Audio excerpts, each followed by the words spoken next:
Assim nos diz a palavra que Deus tem a nossa vida nessa noite. Ele vos deu vida, estando vós mortos nos vossos delitos e pecados, nos quais andastes outrora, segundo o curso deste mundo, segundo o príncipe da potestade do ar, do Espírito, que agora atua nos filhos da desobediência, entre os quais também todos nós andamos outrora, segundo as inclinações da nossa carne, fazendo a vontade da carne e dos pensamentos, e éramos, por natureza, filhos da ira, como também os demais. Mas Deus, sendo rico em misericórdia, por causa do grande amor com que nos amou, e estando nós mortos em nossos delitos, nos deu vida juntamente com Cristo. Pela graça sois salvos, e juntamente com Ele nos ressuscitou e nos fez assentar nos lugares celestiais em Cristo Jesus, para mostrar nos séculos vindouros a suprema riqueza da sua graça em bondade para conosco em Cristo Jesus. Bendito seja o nome do nosso Senhor. A igreja pode se sentar.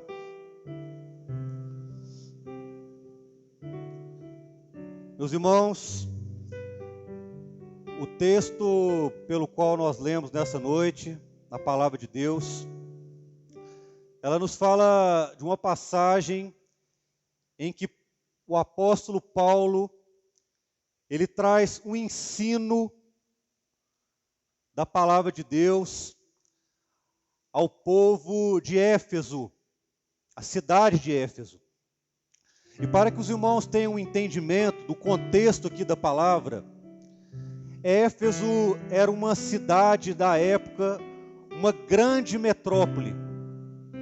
Era uma cidade de aproximadamente 300 mil habitantes, uma cidade pela qual havia uma grande carência e necessidade do ensino da palavra de Deus, porque, meus irmãos, a cidade de Éfeso, o povo de Éfeso, havia ali uma característica marcante naquele povo ali, que era um povo fortemente idólatra e um povo ligado, meus irmãos, a tudo aquilo que naquele momento ali era contrário à vontade de Deus. Era um povo, meus irmãos, em que era ligado ao misticismo, a coisas ali que desviavam aquelas pessoas ali do projeto de salvação de Deus. Meus irmãos, e o apóstolo Paulo, em suas inúmeras viagens missionárias pela qual ele fez, em sua terceira viagem missionária, o apóstolo Paulo, ele chega ali à cidade de Éfeso. E ele encontra ali essa situação, aonde o pecado ali estava ali contaminado na vida das pessoas, das famílias. A idolatria ali já tinha trago um prejuízo enorme ali para aquela cidade. E o apóstolo Paulo, meus irmãos, estava ali em meio ali a um grande desafio, a uma grande missão que Deus colocara Paulo para ser ali um instrumento nas mãos de Deus. E, meus irmãos, a palavra ela nos fala que no todo o livro de Efésios, o quanto a presença ali de Paulo como instrumento nas mãos de Deus, o quanto Deus operou na vida de Paulo, quanto o Espírito Santo do Senhor usou Paulo ali para trazer uma mensagem de Deus para aquela cidade. A palavra fala, meus irmãos, que Paulo permaneceu ali naquela cidade de Éfeso aproximadamente 3 anos. E a palavra fala que esses 3 anos houve uma grande operação do Espírito Santo naquela cidade, na vida das pessoas. A palavra fala, meus irmãos, que aquele quadro de idolatria, né, de misticismo, de incredulidade que aquele povo ali estava, meus irmãos, houve ali um grande avivamento naquela cidade, porque Deus operou grandemente naquele local. O Espírito Santo agiu ali, meus irmãos. E eu vou abrir um parênteses, meus irmãos, para que haja na nossa vida uma transformação, um mover, um agir do Espírito Santo, meus irmãos. Só há uma explicação: uma intervenção gloriosa de Deus nas nossas vidas. E hoje aqui nesse culto, meus irmãos, não é diferente. Do mesmo modo que ali no passado, ali a esta cidade, a este povo ali, aos Efésios, Deus trouxe ali uma palavra de ânimo, de encorajamento, uma palavra, meus irmãos, de despertamento. Porque, como eu disse, aquele povo ali, ele se encontrava numa situação totalmente contrária à palavra de Deus. Não era a vontade de Deus se cumprindo na vida deles. Eles estavam em pecado, meus irmãos. Eles estavam, meus irmãos, distantes da salvação de Deus.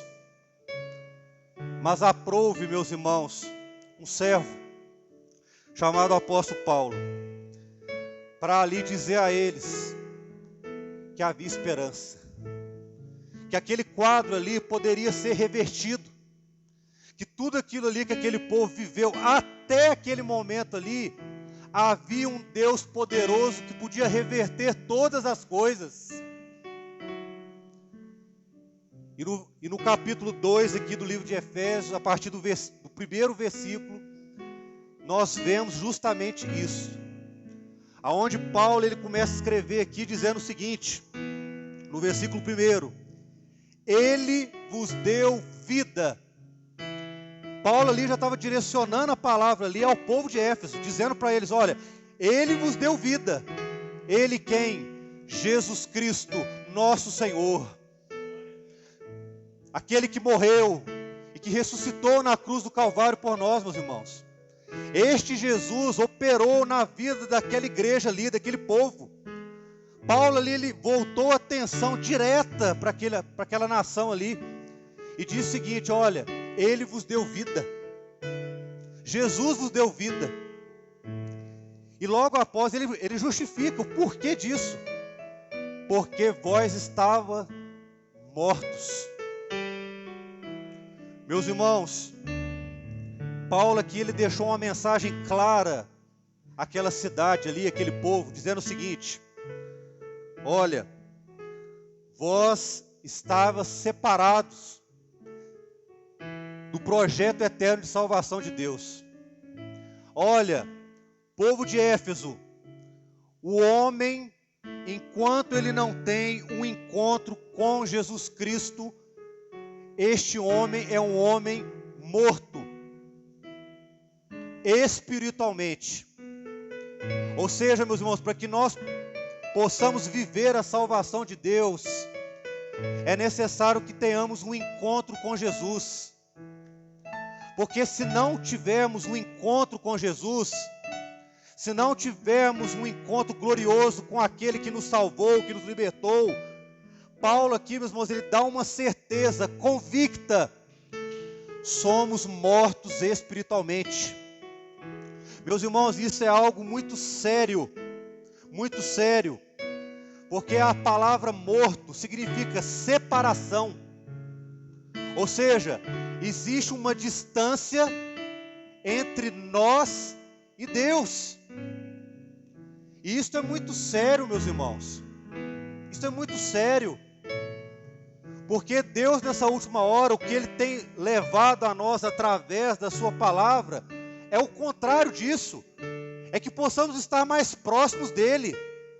É que possamos estar vivendo mais a comunhão dEle, a graça dEle, a misericórdia dEle. E estar morto, meus irmãos, nos separa desse projeto de salvação. Paulo ali levou a memória ali daquela cidade de Éfeso. Isso, olha, ele vos deu vida. Vós estavas mortos. E ele explica o motivo. Ele explica o motivo. Vós estavas mortos pelos vossos delitos e pecados. Meus irmãos, o pecado, preste atenção no que eu estou dizendo, cada um aqui que entrou nessa noite, e os nossos visitantes. O pecado, ele trabalha contra nós. O pecado, ele trabalha contra a operação de Deus na nossa vida. Meus irmãos, e esta palavra nessa noite, ela é um despertamento para cada um de nós aqui. Que os nossos pecados e delitos, eles nos distanciam do amor de Cristo. E que nessa noite, meus irmãos, é uma oportunidade de nós ajustarmos a nossa vida para aquilo que Deus quer de nós. Para que os nossos pecados, meus irmãos, eles não possam nos distanciar dessa salvação. Meus irmãos, o pecado, ele é uma ruptura. Ou seja, é um marco de separação. Algo que é rompido. O pecado, ele rompe a nossa comunhão com Deus. E eu digo, meus irmãos, que nós estamos aqui num culto de muitos pecadores. Muitos pecadores. Mas, meus irmãos, que a palavra nos dá uma certeza. Deus ama os pecadores. Deus, ele ama aquele que confessa o seu pecado diante dele. Meus irmãos, e nessa noite, através da palavra, Deus quer nos dar uma oportunidade nessa hora de dizer o seguinte: Senhor Deus, eu sou pecador, eu sou falho, eu estava fadado a viver na morte eterna, mas nessa hora eu confesso diante de Ti os meus pecados, para que nessa noite o Senhor possa operar na minha vida, para que Deus possa agir na minha alma, na minha mente, no meu coração. Foi com esse intuito, meus irmãos, que o apóstolo Paulo, ele trouxe esse ensino ali à igreja de Éfeso. Era para trazer à memória deles o seguinte: olha, vós estavais mortos,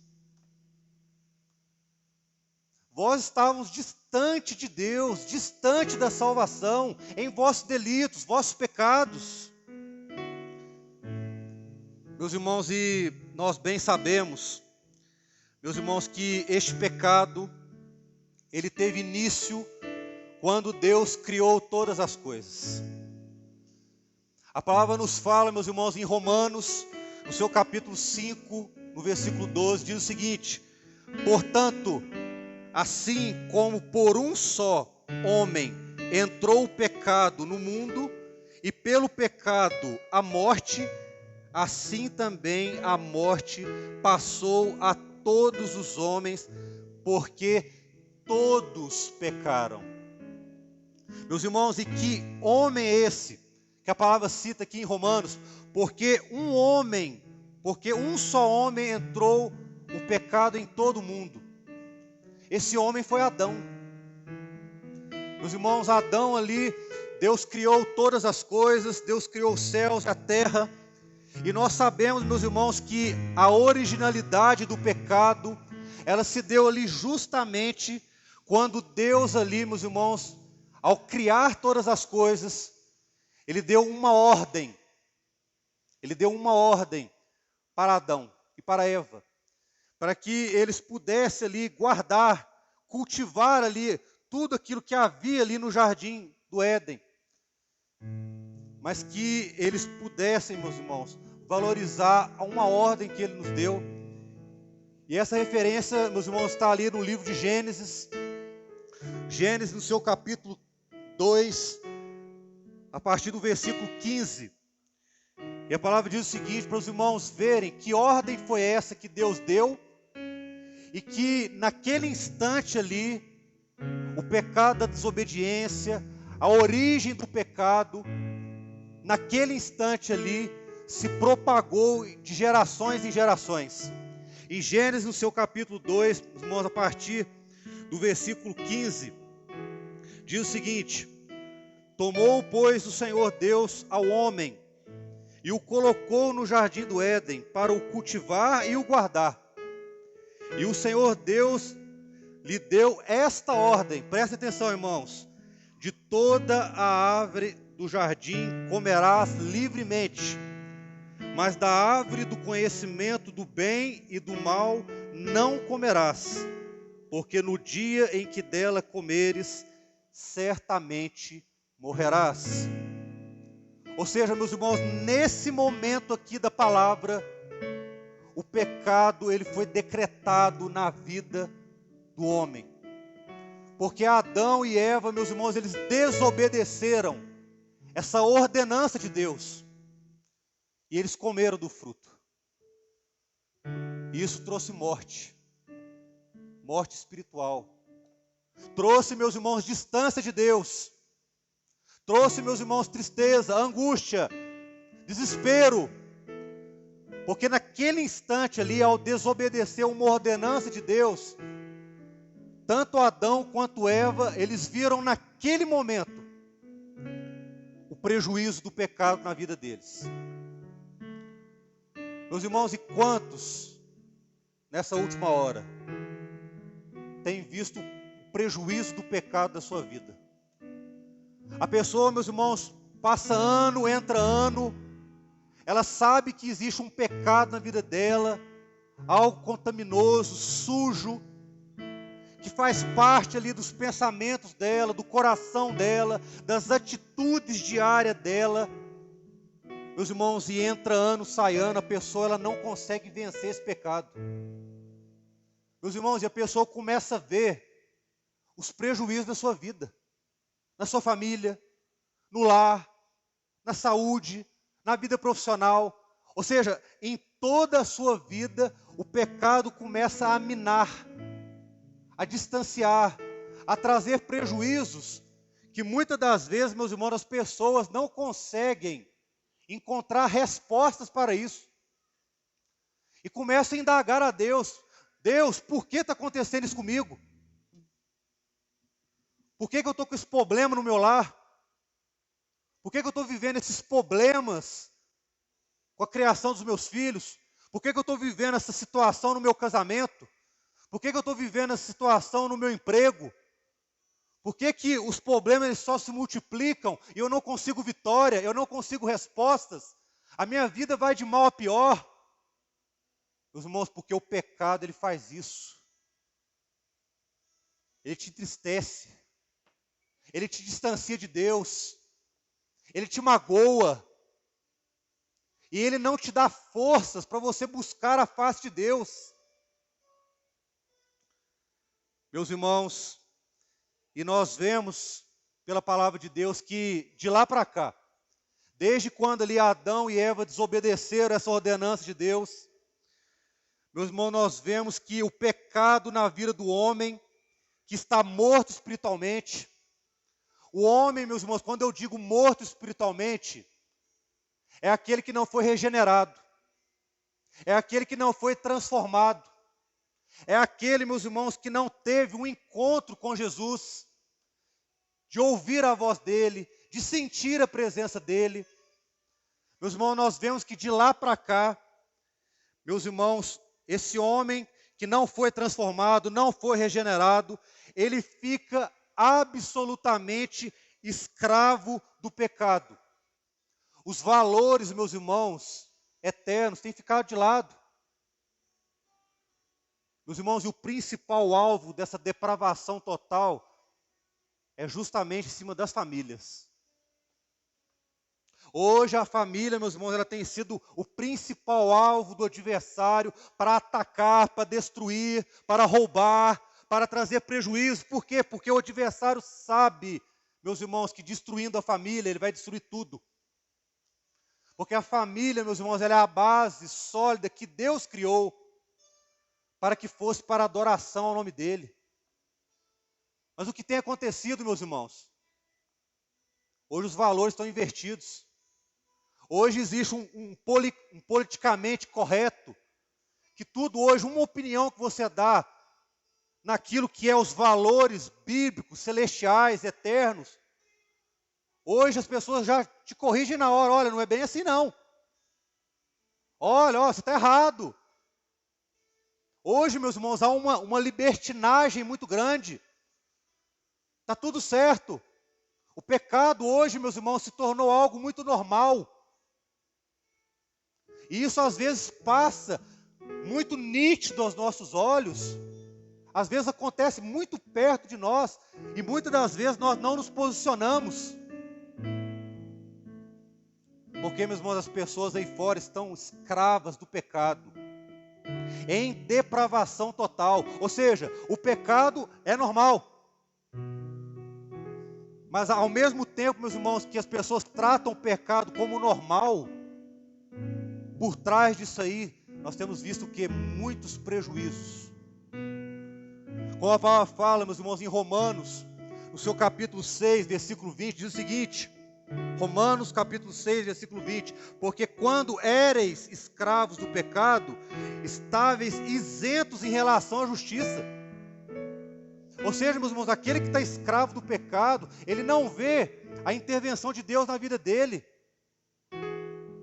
Porque ele não busca, ele não confessa o seu pecado, ele não confessa a sua transgressão, ele não olha para a cruz de Cristo, ele não tem forças. Por quê? Porque ele está afundado na lama do pecado. Meus irmãos, e o apóstolo Paulo, o objetivo dele era esse: alertar aquela cidade de Éfeso, era dizer para eles: olha, um dia, vocês estavam numa situação de idolatria. Olha, um dia vós estavam no pecado, distantes, mortos. Era uma palavra ali, meus irmãos, de alerta para dizer para eles. E eu quero dizer para a igreja nessa noite, principalmente a você que nos visita e a você que nos está vendo aqui nesse vídeo: hoje é dia de salvação na presença de Deus. Hoje Deus quer reverter esse pecado na sua vida. Se você entrou aqui com um pecado que você tem lutado com ele há anos, eu não sei o que acontece com você. Eu sei o que a palavra fala. A palavra fala que nós temos uma natureza pecaminosa. Todos nós aqui, meus irmãos, todos nós aqui temos uma natureza pecaminosa, distante de Deus. Meus irmãos, nós éramos para estar mortos em nossos delitos e pecados. Não sou eu que estou dizendo, é a palavra. Hoje é dia, meus irmãos, que Deus Ele quer agir nesse pecado e Ele quer te libertar. Hoje é dia, meus irmãos. Paulo, quando ele trouxe essa palavra ali, a cidade ali de Éfeso, aos Efésios ali, era com esse objetivo: olha, meus queridos, colocai a vossa vida no altar de Deus, permitir que o Senhor Jesus Cristo possa agir em seus corações.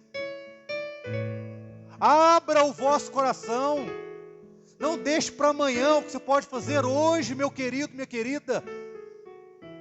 Meus queridos, a palavra nos fala em Romanos 6, 23, que o salário do pecado é a morte. Ou seja, o pecado, tudo aquilo que ele traz para você, o salário do pecado é a morte. Nada mais do que isso. Nada mais. Eu quero que os irmãos saiam com essa convicção em seus corações e suas mentes. Meus irmãos, porque hoje é noite de despertamento. Hoje é noite de um alerta da parte de Deus para a minha vida e para a sua vida. Que, meus irmãos, que os nossos pecados, eles precisam ser combatidos. Os irmãos sabiam disso? Os nossos pecados precisam ser combatidos. Todos nós temos o nosso pecado. Você tem o seu, eu tenho o meu, e nós temos que lutar. Nós precisamos vencer esse pecado para estar mais próximo de Deus. Mas, meus irmãos, o glorioso disso é o seguinte: o salário do pecado é a morte. Mas Deus aqui ele dá uma boa notícia. O dom gratuito de Deus é a vida eterna em Cristo Jesus, nosso Senhor. Ou seja, é um dom gratuito, é de graça. Deus não vai te cobrar nada nessa noite não, meu irmão. Você que nos visita aqui, ninguém vai te cobrar nada não, porque é um dom gratuito, é de graça. Deus está agindo na sua vida, é só você abrir o coração que Jesus vai entrar e Ele vai transformar a sua vida. Deus vai agir, é um dom gratuito, para que você tenha vida eterna com Deus, louvado seja o nome dEle. Meus irmãos, Paulo, quando ele encerra aquele discurso ali, ele começa a trazer mais alguns outros pontos, abordando ali essa condição de distância. No capítulo 2 de Efésios, no versículo 3, no versículo 2, primeiramente, perdão, ele começa a dizer o seguinte: olha, nos quais andastes outrora, segundo o curso desse mundo, segundo o príncipe da potestade do ar, do espírito, que agora atua nos filhos da desobediência. Meus irmãos, o mundo tem uma dinâmica. O mundo tem uma forma de viver, de agir, de pensar. As pessoas, meus irmãos, hoje elas têm algo ali já pronto desde berço. O mundo tem um curso. O mundo tem uma dinâmica já feita. Só que eu digo para os irmãos que esse curso é totalmente distante do caminho de Deus. Os irmãos, Paulo foi dizendo mais, segundo o príncipe da potestade do ar, o adversário das nossas vidas, Satanás, que dia após dia tenta tirar, minar a comunhão de Deus na nossa vida. Meus irmãos, impedir que nós possamos buscar a Deus, impedir para que você pudesse chegar nesse culto aqui hoje. Mas nós já podemos glorificar a Deus que muitos pecadores chegaram aqui nessa noite. Satanás não impediu que você pudesse chegar aqui. E isso já é motivo de louvor, de gratidão a Deus. Porque você está escutando a palavra. E hoje você está tendo a oportunidade de mudar a sua vida, segundo a palavra de Deus. No versículo 3 ele continua dizendo, entre os quais também todos nós andamos outrora. Meus irmãos, todos nós passamos por isso. Todos nós. Segundo as inclinações da nossa carne, fazendo a vontade da nossa carne e dos pensamentos, e éramos, por natureza, filhos da ira. Os irmãos estão entendendo o que eu estou dizendo? Os irmãos estão entendendo? Meus irmãos, nós estamos fadados a ser filhos da ira, filhos da desobediência, mortos. Meus irmãos, éramos nós que deveríamos morrer na cruz do Calvário. Os irmãos sabiam disso? Era eu que era para morrer na cruz do Calvário, você. Só que ocorreu ali, meus irmãos, uma operação da graça de Deus, do amor dele, que é descrito, meus irmãos, no versículo 4. Mas Deus, sendo rico em misericórdia, por causa do grande amor com que nos amou. Que amor foi esse, meus irmãos? Foi dar o seu único filho para morrer por nós. E eu quero perguntar para os pais aqui presentes, você teria capacidade de entregar o seu filho para morrer na cruz por um desconhecido? As mães aqui, os pais. Se Deus requeresse de você o seu filho para morrer na cruz por uma pessoa que você nunca viu na vida, você daria o seu filho para morrer na cruz? A resposta é certa, meus irmãos, nós não faríamos isso. Porque a gente ama o nosso filho, não é verdade? A gente não quer o mal dele. Mas, irmãos, louvado e bendito seja o nome do Senhor Deus. Ele entregou o seu filho para morrer por nós. Ele entregou. Ele fez aquilo que nós não fazíamos e que nós nunca iríamos fazer, que era entregar o próprio filho para morrer na cruz. Meus irmãos, ele fez isso por nós porque ele nos ama. Ele nos ama, meus irmãos, e Ele transformou a nossa trajetória, a nossa vida. E nessa noite, meus irmãos, Ele quer mudar a nossa trajetória, porque esse amor um dia nos alcançou. Em Mateus, meus irmãos, em João, no capítulo 3, versículo 16, diz o seguinte: porque Deus amou o mundo de tal maneira, que deu seu Filho unigênito para morrer por todo aquele que nele crê, e para que ele não pereça, mas tenha a vida eterna com Ele. Bendito seja o nome do Senhor Jesus. Meu querido, Deus amou a sua vida, Deus me amou. Foi uma morte vicária, substituível. Ele colocou Jesus Cristo ali no nosso lugar. Éramos nós que éramos para morrer ali, mas, meus irmãos, Jesus, Ele pagou todos os nossos pecados para que nós pudéssemos estar aqui nessa noite e aceitar a salvação dEle e sairmos daqui transformados pelo poder da palavra dEle. É isso que Deus quer para nós, meus irmãos, porque é graça, é graça, é graça de Deus. Meus irmãos, e a graça não é o que você faz. Eu quero que os irmãos prestem atenção nisso que eu vou dizer agora. A graça, meus irmãos, não é por aquilo que você faz para Deus. Não é os seus méritos. Não é porque você vem no culto todos os dias. Não é porque você dá uma oferta. Não é porque você faz boas obras. Não é porque você é uma pessoa boa. Não. Não há mérito nenhum em você, meu querido. É graça. É graça. E a graça não é aquilo que você faz, mas é aquilo que Deus faz por você. É aquilo que Deus opera na sua vida. Meus irmãos, e o principal ato de Deus na nossa vida foi entregar o seu Filho para uma morte vicária, substitutiva, aonde Ele entregou a vida do seu Filho para morrer por nós. Meus irmãos, e Ele morreu, ressuscitou, e Ele está vivo aqui nessa noite para falar a nossa vida. É isso que Deus quer fazer, meus irmãos. Salvação é isto, é graça, é graça. Você não precisa fazer nada, é graça. Meus irmãos, essa salvação, ela está próxima de nós hoje. Mas algum irmão pode dizer o seguinte: meu irmão, eu tenho certeza de salvação. Eu sou crente tem muitos anos. Eu nasci na igreja. Meus irmãos, isso não prova nada. O maior sinal, meus irmãos, que você é salvo, que você é regenerado, que você é justificado, transformado, meus irmãos, é quando o pecado ele se torna algo que não se torna mais normal na sua vida. Você peca, você erra e aquilo te incomoda. Esse é o maior sinal na vida de alguém que é salvo. Meus irmãos, você erra e o pecado ele começa a te trazer uma angústia, um desespero. Você vê isso na sua família, quando você tem um vício, alguém que é viciado em tudo aquilo que é as coisas do mundo. Meus irmãos, o pecado, a pessoa ela faz ali aquele tanto de coisa e ela não sente o pecado na vida dela, ela acha que aquilo é normal.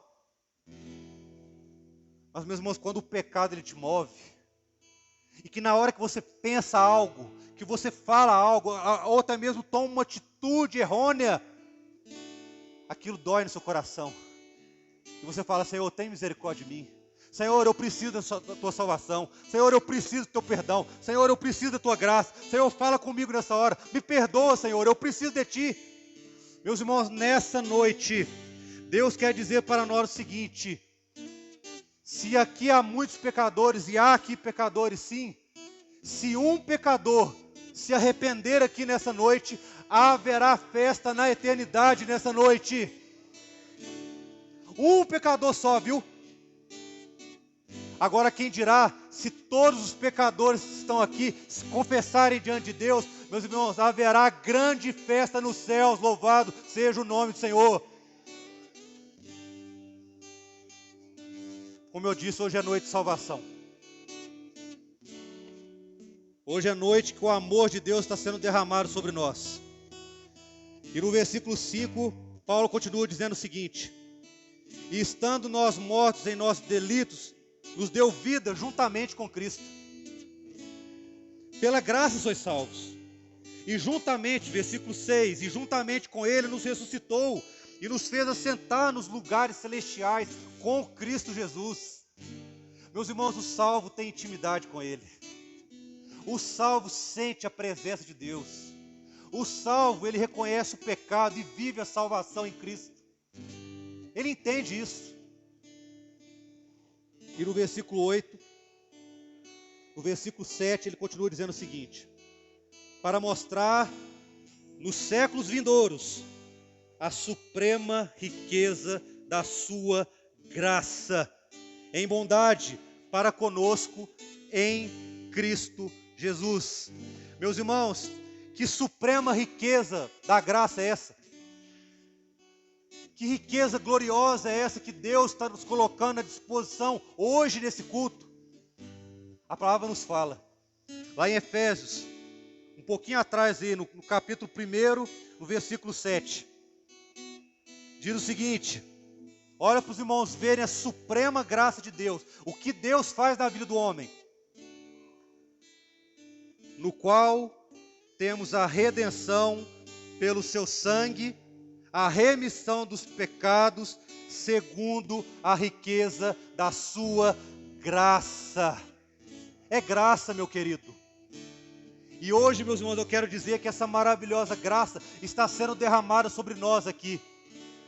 Confesse o nome de Cristo, confesse o seu pecado, olhe para a cruz nessa hora, meu irmão, minha irmã, valorize o sacrifício de Jesus, entenda o porquê Jesus morreu por ti, meus irmãos, porque eu quero dizer que hoje, ao confessar os nossos pecados, vidas serão transformadas pela palavra, famílias aqui serão abençoadas. O Senhor Jesus falará aos corações, libertará almas, sarará feridas, e o nome dele será engrandecido aqui nessa noite. Não porque eu estou dizendo, meus irmãos, mas porque Jesus, ele quer agir nas nossas vidas. Ele quer agir. Entregue a sua vida no altar de Deus, porque a suprema graça dele, a suprema riqueza da sua graça, ela está sendo derramada nesse momento. Louvado seja o nome do Senhor.